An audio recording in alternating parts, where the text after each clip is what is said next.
Hey peeps, DJMK here. Welcome to another video. You guys pretty much know the drill, but to basically just inform you anyway, just in case, this is covering a rated M/PEGI 18 game. So it also covers topics such as gun violence, women's and health issues, bioterrorism, viruses, New York City, and the police. Viewer discretion is advised. So yeah. It is the final battle, so I don't expect to get everything done today, considering it's my first playthrough, but I hope you all, anyway, will still enjoy the content. But I felt like before we began with the game itself, I thought it would be a really good idea to kind of go through a little bit of the media history behind Parasite Eve, because the stuff that was behind this game is it's really fascinating, and I think it's about time that this got properly talked about. So let's get into a little bit of the history, and then we will get into the game, shall we?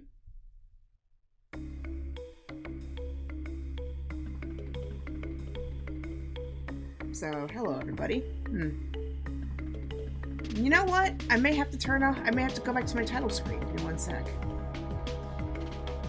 Because my encoder did not like that. Anyway, so to give you a little bit of history of Parasite Eve, the very first medium was actually, believe it or not, in novel form. So the book Parasite Eve was a science fiction horror novel by a scientist, Dr. Hideaki Sena, who is a pharmacologist.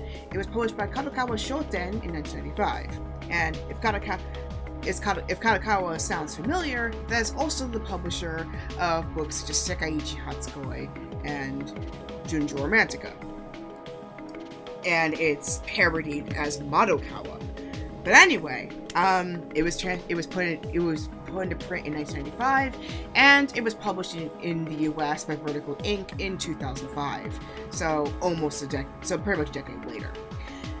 So Parasite Eve, the novel, is actually the first of the series. So the three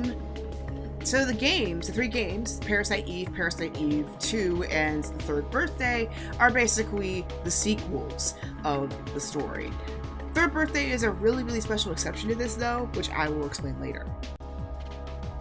So, Parasite Eve is basically based on the concept that the mitochondria is the powerhouse of the cell.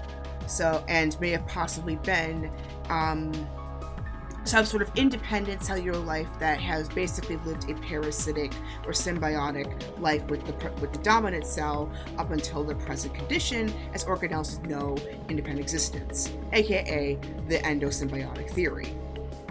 Now, this novel's plot supposes that mitochondria, which is inherited through the female line of descent, form an intelligent life form, mitochondrial Eve, which is basically waited throughout history and evolution for the right conditions where mitochondrial supremacy can be achieved. Where it could basically make itself independent from eukaryotic life, which is basically humans and animals and similar things. So this Eve that Sena is illustrating is able to control people telepathically and also signaling mitochondria within everybody's bodies, but then certain ideas to come to them. But as a side effect as well, it does cause spontaneous combustion. So in this case, they found the host in a woman named Kiyomi Nagashima. And in the start, Eve controls Kiyomi in order to get the attention of her husband, who's a researcher, Toshiaki. Now, Toshiaki and one doctor donate some of Kiyomi's material, let's go with that, to a teenage girl named Mariko Anzai as a donation. So because Eve managed to remain dormant in Mariko is able to target the transplant, which would basically give her the ability to give birth to more mitochondrial life. This will become important later in a bit, so I will explain that. So Kiyomi, even though she is gone, samples of her are still around, essentially. So Toshiaki tries to do as much research as as he basically can on what happened to Kiyomi. And while he is doing this research, Eve manages to take over control of his assistant, Sachiko Asakura, and Asakura then takes over the research and pretty much causes havoc in the scientific world, essentially. As a result, Asakura, possessed by Eve, Asakura, who is Eve possessed, manages to take samples of Toshiaki's DNA and does her own creation of the ultimate being, referenced in the first game. Then Mariko, in turn, becomes the host of this ultimate being, which is born immediately, which Eve anticipates that will basically be able to eventually create a more perfect life form.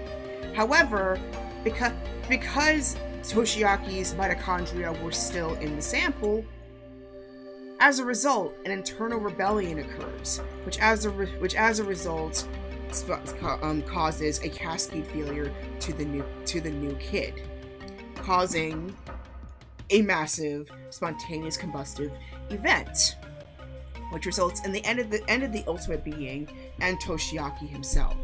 The scientists manage to destroy the sample, but obviously this is not the end of things.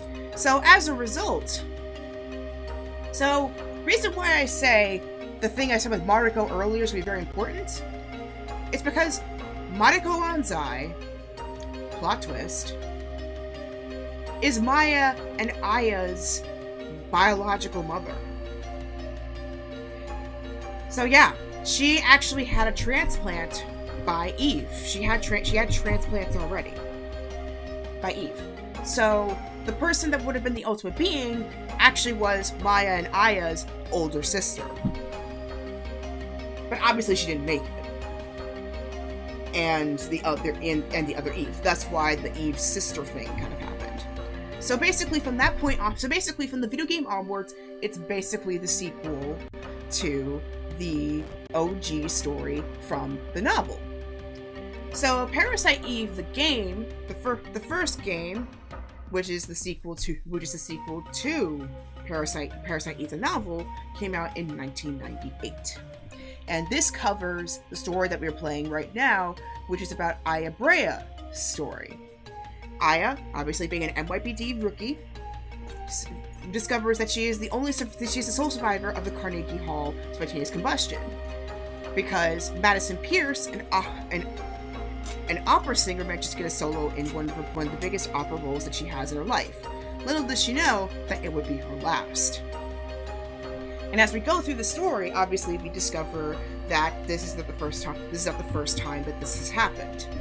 And it seems to imply as well that Maeda, the one that shows up here, may have been Toshiaki's assistant. It may have been Toshiaki's assistant in this endeavor, because it doesn't really mention how the second Doctor goes. The second Doctor is unnamed, but I am assuming, based on the information that the game seems to have implied, it seems to imply that Maeda was the one that witnessed the entire events that happened in Japan. Thus why he was able to tell what was happening in New York. So Clamp may have also found out about this in his own way and kind of took advantage of this information. Now, obviously, Eve awakened in Melissa Pierce, although obviously she wouldn't know what was happening because her donation happened when she was very, very young. Obviously, with Maya. And Mariko, Aya and Maya's mother, was also gone, though in this case, she couldn't be donated because it was just too far along, whereas Maya, they could easily do that with her. Now, that's why, in the case of Melissa, unfortunately, she did not get Mariko's luck in being able to suppress the effects of Eve for long, as described in Day 5. Now, as a result of this knowledge, now Aya basically knows that her mother basically received this transplant. Her sister Maya was basically a transplant, and Aya herself now has the ability to be this kind of mitochondrial being as well, being that she has immunity to Melissa and Eve's effects in turn. Even though she obviously has the possibility of becoming Eve herself, the probability is pretty low considering that Mariko responded to the transplant pretty positively. She didn't get the effects that Melissa or Kiyomi or any of the other characters I mentioned earlier had. So, obviously something special with Aya's genetics may have something to do with why she has not had this effect, but obviously this is before the Human Genome Project, so unfortunately, that's stuff they really couldn't test out. So, yeah, that's pretty much how Parasite Eve, the novel, connects to Parasite Eve, the game. And apparently, Senna heavily approved of this game to the point where he actually contributed his own writings and his own ideas to the gaming concepts, and he actually has co-ownership of the gaming property. That's how much of a positive relationship that he has with the series. Unlike another series that I know of. Witcher. Sorry, I just choked on my tea earlier. I need to drink more carefully. So Senna has been heavily involved with the story, and his experience with pharmacology and microbiology has certainly helped out with the science and the popularity of the story. Obviously, it's 2020. There are a lot of things that may have been updated since then, but for the most part, it is a very, very interesting theory. And the energy of the story, from one quote from the Library Journal, it is very akin to stories of science fiction and horror for fans who have enjoyed stories like The Ring by Suzuki Koji and films like White Noise, which is probably what people might have thought of J-horror. The story got two manga adaptations, which is a series. One is called Parasite Eve Diva, and the other one is Parasite Eve Diva New York Songstress of Death, which was released in 1998 and 1999. And that sold pretty well. It sold okay. But of course, the biggest one hands down would have to be the video game series. First one happening in 1998, and the second one in 1999, and then the third birthday happening in 2010. Yeah, I know, huge split right there. I know, but there is an explanation as to why that's the case. So the game was produced by Hironobu Sakauchi and directed by Takashi Tokita of Square Enix, and this is an American and Japanese collaboration, which would explain why New York City is very well crafted in the series. It also was originally considered as the setting for Final Fantasy VII, but obviously they came up with something else in the end. So different concepts of the game was considered for a while. Even Melissa transforming into Eve during the performance itself, and Hideaki Senna did not know the complete plot of the story until it was completed because it was a collaboration between Square and his publisher Kadokawa.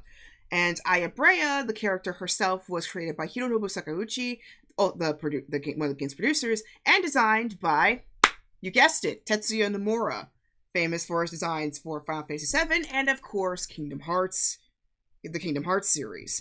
Now, Aya was originally being designed by someone else, but the original sketches did not satisfy the producers because they wanted somebody originally to be long-haired like Aerith Gainsborough from Final Fantasy VII. And at the time, Nomura was creating another character for a different project who sported short hair.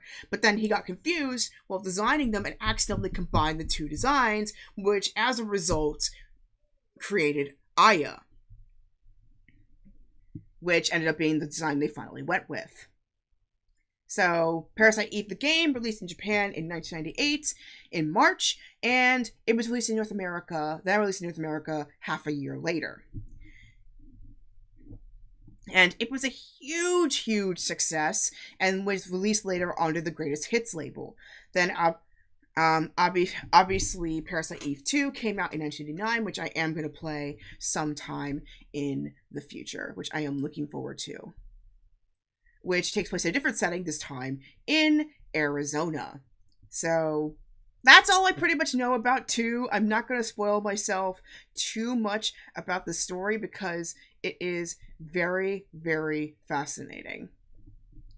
So in Japan, it was released in 1999, and then the rest of the world got it in the year 2000. And finally, the third game, The Third Birthday, came out in 2010, which originally was going to be released for Docomo cell phones exclusively, but then later was released for the PSP as for the Tokyo Game Show announcement in 2008.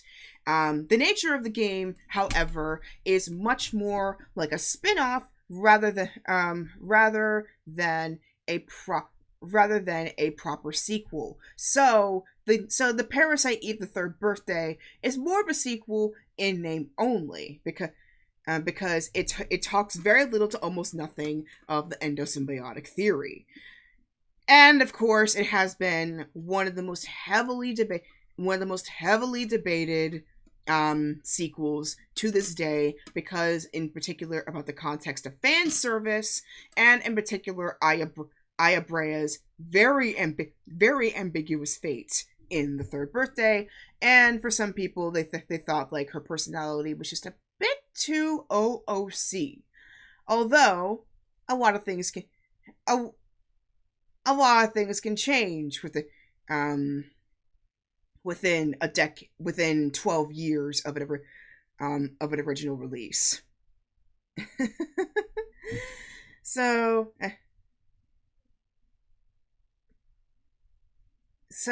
anyway, that is a little bit of an oral history of Parasite Eve in a really basic nutshell, but I hope at least it gets you a little bit more interested in how the story kind of went down, why there's been a little bit of excitement for a sequel, and hopefully it gives you a little bit more curiosity in terms of the OG story about why people want a sequel so badly. So anyway, we have gone through quite a bit. I have talked quite enough. We have been live for about 17 minutes now, so we're going to go ahead and play day 6, because that is what everybody's been looking forward to. After so many attempts, after 5 hours, 5 days, just so many attempts at trying to get this thing done, we are finally going to put this game to rest. Though I doubt, again, I am very, very skeptical that I am going to finish this game in its entirety today, but we shall see where this goes. So yeah, let's go ahead and get this thing started. So in terms of news and updates, so I'm pretty much going to be streaming Wednesday through Friday at 7:30 p.m. Here on the channel, and I will be streaming Barony with Tobias the Tantalus, one of my good friends, tomorrow at 7:30. I'm going to actually be sharing his stream because my computer's not powerful enough for me to do Barony and talk at the same time, but I hope you all will still enjoy the content.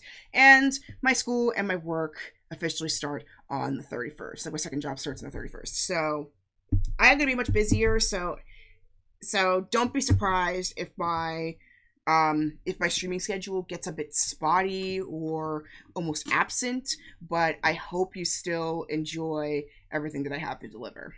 So enough chit chat, let's get on right into the content. And my controller disconnected again. One sec. I'm using a PS3 controller, which is like a 6-axis controller. Hey, Black Flash. You can relate, doing schoolwork as you speak. Yep. That is going to be my life within the next week. So, woo!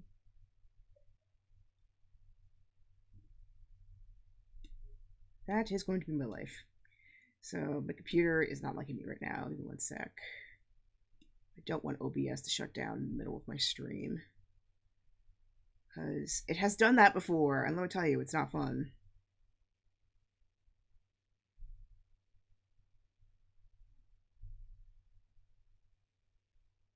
But yeah, I'm probably gonna do like a proper podcast about my Dreamcast for the Parasite Eve film, because there actually was a film that released in 1997, a Japanese film, and it did modestly well, but it was but apparently they used a completely different ending for that story, which is pretty interesting.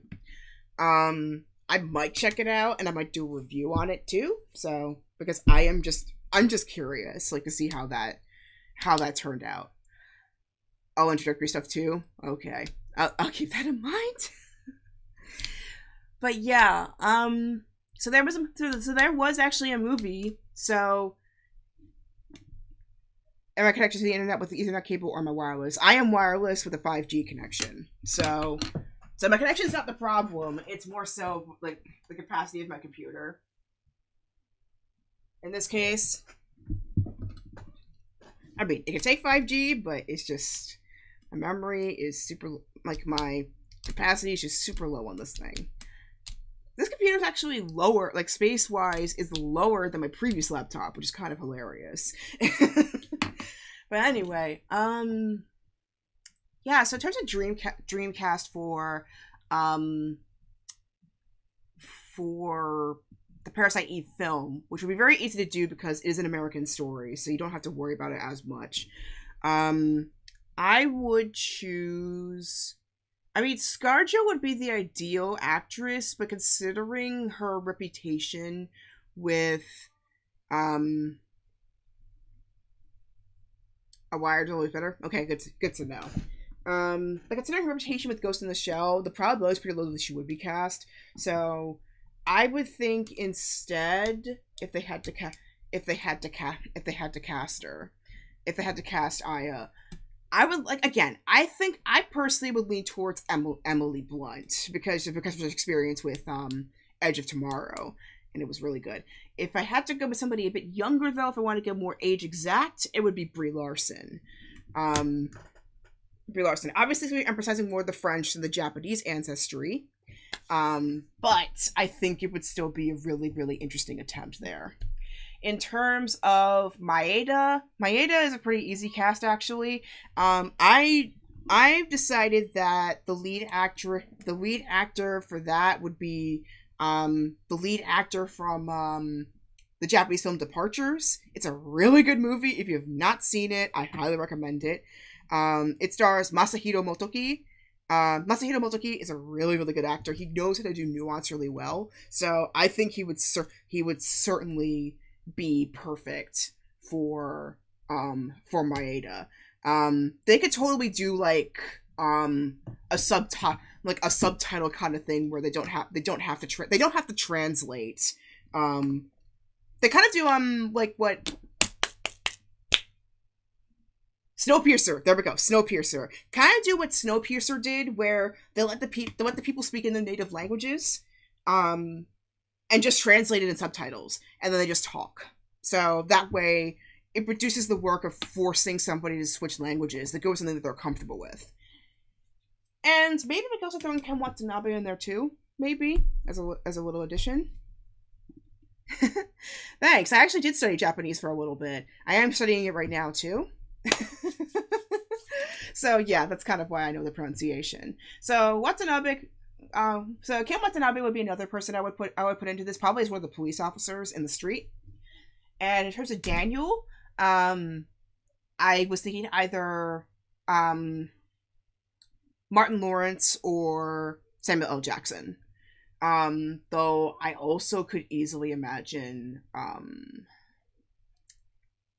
Eddie Murphy doing it, or even Lakeith Stanfield.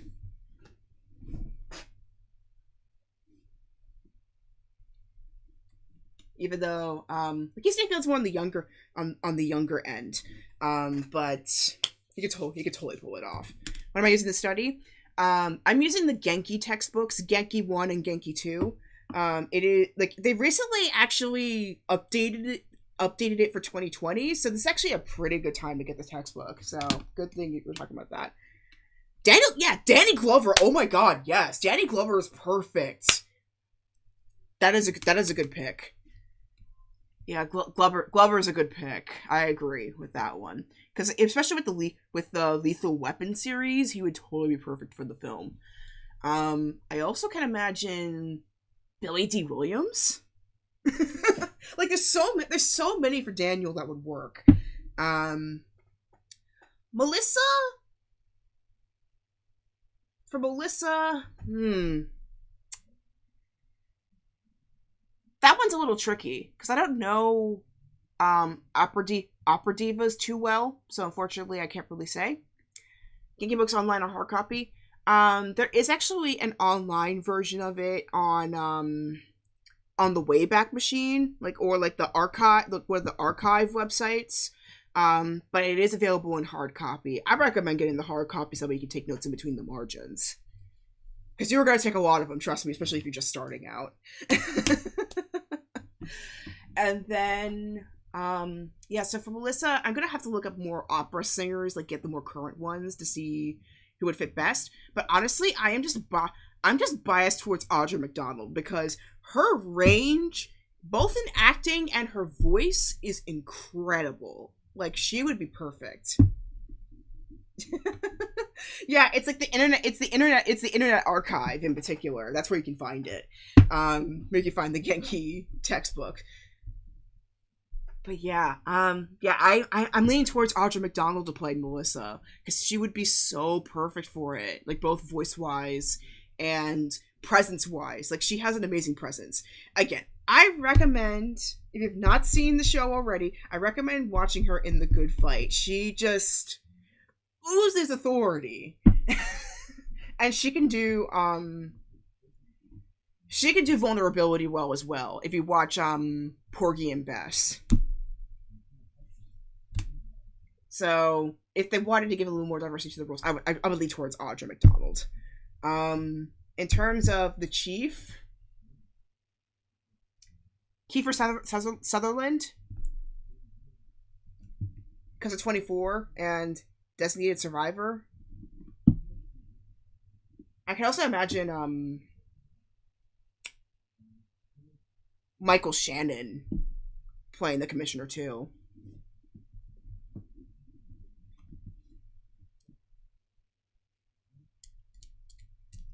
But yeah, those are the big ones that I can really think of. And thankfully, the game already is very very cinematic. So you don't have to worry. You really don't have to worry too much about. Bruce Willis is another good pick. Yes. It's very cinematic in and of itself, so you don't really have to worry too much about adaptation. Although you will have to push forward the timeline quite a bit because of the fact that the Twin Towers are no longer there. On the other hand, though, you could set it in 2002 instead. So that could be a good exchange right there. You would be further along in genetic research as well. So there are more things they could pull out in the story compared to when the novel happened and the game happened, where it was still in the very beginning of the Human Genome Project. Because the Human Genome Project, if I remember correctly, it was completed either in 1999 or 2000. I was a kid when that was done. So all the more reason why I think pushing forward the timeline would make it a lot more easier to adapt. Although, of course, with CGI nowadays, you can pull off practically anything. And, of course, we could use some universal catharsis from this pandemic. So, Parasite Eve would be the perfect start to it. And then, if they could bring Me the Horizon to reprise their Parasite Eve song, or even start something even entirely new for the story, that would just basically come full circle right there. Yeah, so Parasite Eve, like in terms of the games, they've never been adapted to film, and I think it's perfect for a movie adaptation. Like the Parasite Eve, I think at this point is practically impossible to butcher in terms of movie adaptations. If they butcher that, I will have lost faith in Hollywood completely at that point. I mean, I almost lost faith in Hollywood completely with Ratchet and Clank. And Ratchet and Clank, out of all the games they could have picked, had the most potential to be the perfect game movie adaptation, and they blew it. On the other hand, we got Sonic the Hedgehog, and although you think it wouldn't work, like there are a lot of things that you think would not work, but somehow it worked. Like that movie seriously worked. I was actually really surprised. And I'm glad you can get a chance to nerd out. I love making nerdy safe spaces. It's great. Though fun fact, I actually at one point was pre-med track on top of doing an English major, because I still wanted to do like stories, but then I also wanted to become part of the medical field in some way. I then thought of doing public health before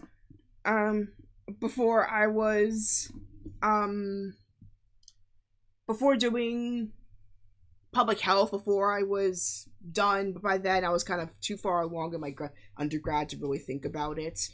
And then I think also just partially I'd just seen so much of medical science that I decided, you know what, that's not really my place at this point. If I really wanted to go there, I probably would have done so already.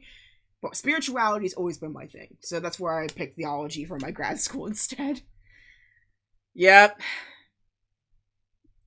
Fall boat, good Sonic if it wasn't for the crowd. Yeah, a fail boat. Yeah, I mean, fans can destroy franchises, but they can also save them. Like companies tend to forget that quite a lot. That fans can also save franchises as easily as they can destroy them. Sigma male, never heard of that actually. But yeah, go ahead, be proud to be a nerd. We are running the world anyway.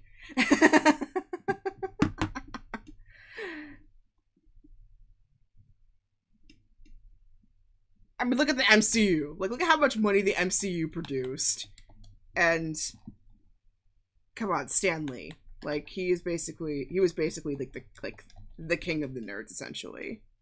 And at the time, he was thinking he just thought that he was meant to be a novelist. He was a novelist in a way, albeit for games instead of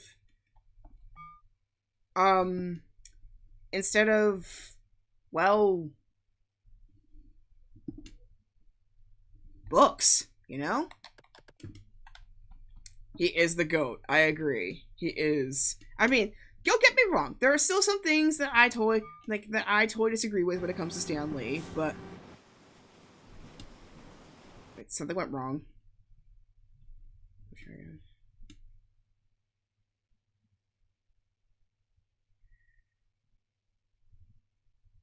But yeah, there's some things that I just don't I don't agree with when it comes to Stan Lee, like what he thought of the possibility of a bi Peter Parker or a bi Spider-Man. I mean, I kind of get it though, considering that Spider-Man was basically his creation, like his kid, like his creative kid, more or less. So I don't blame him for like being that opinionated about how Peter Parker should be. But on the other hand, though, I mean, part of creativity is being open to practically any possibility. So yeah, the one thing I absolutely will be absolutely happy and proud of Stan Lee for doing is the fact that he, from the get-go, was very much a supporter of. Yeah, I was running it on an emulator. I don't have the PS3 copy. I have the PS3, but unfortunately, it got the yellow light of death, so that's why I wasn't able to get a copy for it.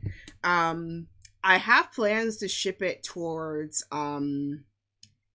New York to get it repaired, because it's just, I'm very sentimental when it comes to my gaming consoles. I love the thing.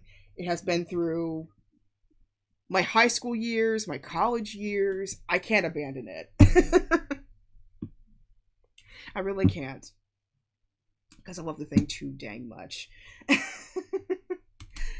So yeah, that's why I'm running it on an emulator right now. But in the future, I am gonna try and get the games on the proper console itself, so I can play it more officially. Yeah, the LA definitely is computer chip related, especially for the US versions, because they overheated.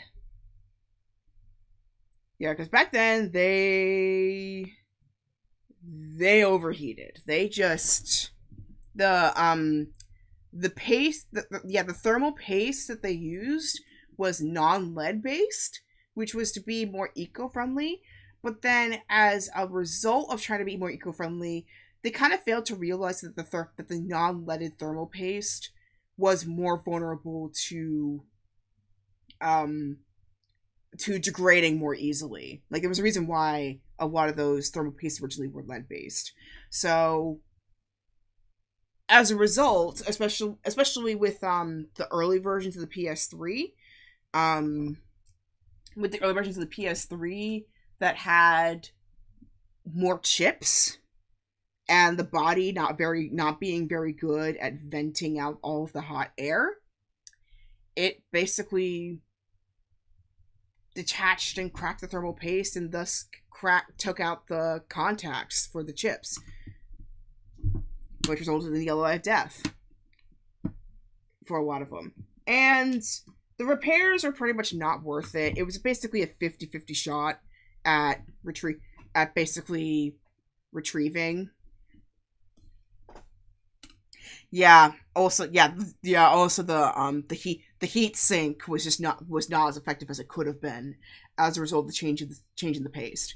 So there's only maybe, like, for what I know in the US, maybe 2 or 3 shops that actually do that repair.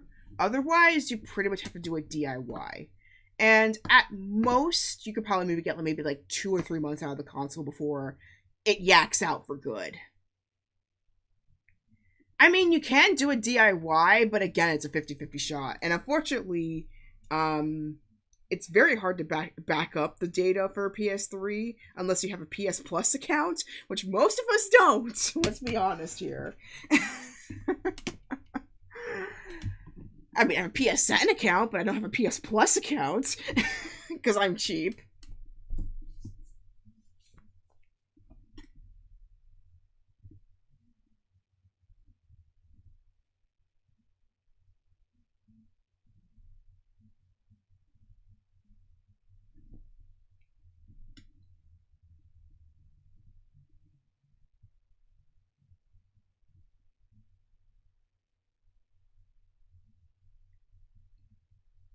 But yeah, I mean, don't get me wrong. I can do hardware repairs. Like, hardware repairs are not a big deal for me, but I feel like something that delicate, I definitely need.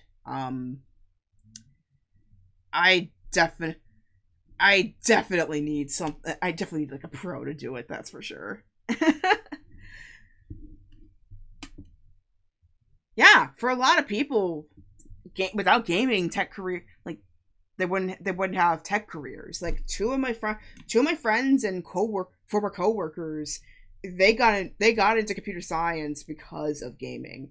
One actually wants to become wants to become a game developer, so that's pretty cool. I think a good majority of my coworkers are wanting to become developers or being involved in developing in some way. Whereas if I had hardware, like if I had known much sooner that I was into hardware, that's what I would have been studying instead. I mean, granted, I would have started from scratch, but at least it would have been really fun because I love building things. Because I love building stuff. I love putting together things from like furniture to bikes to fill in the blank. I probably would do it. I just don't have the nitty-gritty knowledge to do things like computer science or IT. But I bet if I had the patience and somebody was patient with me, I would totally do it. And especially if there were no grades involved, especially, like, that would make all the difference. Because I think it's because of grades that I think it's just turning me off from going back to school for it.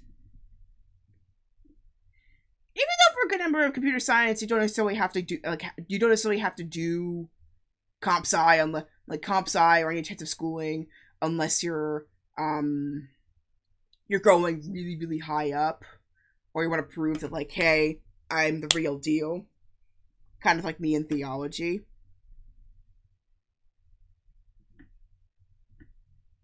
Yeah, there is a lot of math, and math is not my strongest subject. I can do my algebra, but it's not my strongest subject.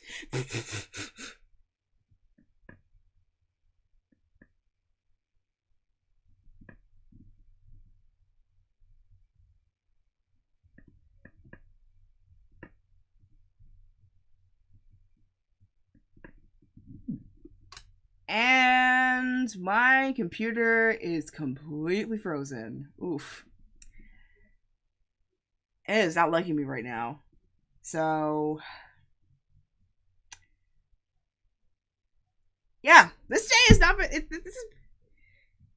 is exactly why I'm doing a master's in theology right now. Because then, once I go to the interfaith seminary, they basically can't say no at that point because I have the street and degree cred at that point.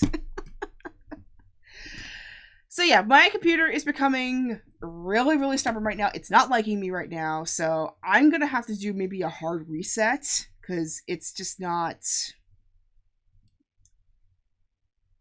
It's not letting me stream. Plus, my encoder is overloaded. Ugh. Yeah. My computer is being a jerk today. It feels like every time I start a new section, my computer finds new ways to be a jerk. So, I'm gonna have to restart my computer. Stay tuned, though. We keep chatting, because I gotta fix this thing.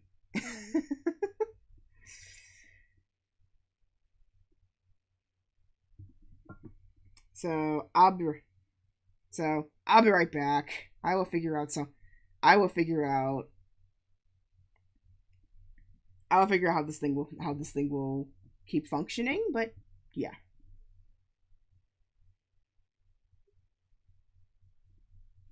I will see you in a bit. Hopefully sooner rather than later.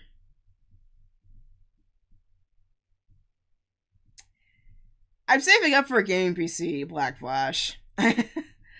It's not, I mean, like, the good ones, there are some good cheap ones. I just want to get the good quality.